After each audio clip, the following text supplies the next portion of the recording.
Many times in Excel, when you have to work on a data set like the one that I have here on the screen, you will need to select the whole data set and perform some operations, right?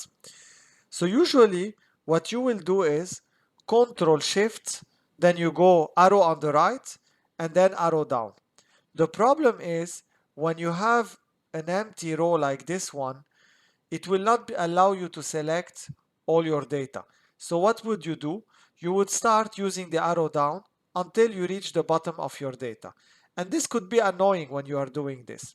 So in today's lesson, I'm going to teach you a shortcut in order to select your data in a very fast manner. So let's go back to the top. And what you should do is the following. First you do Control G. Once you press Ctrl G, you get this window. In this window, you're going to select A1, which is the beginning of my data set. So I write A1, then column, and then I know my data set reaches H, right? So I'm going to do H, and then I have to put a number.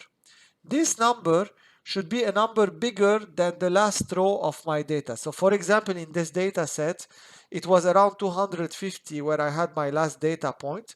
So I'm going to put 10,000. You can put anything that is more than what you have as data. So I put 10,000, enter.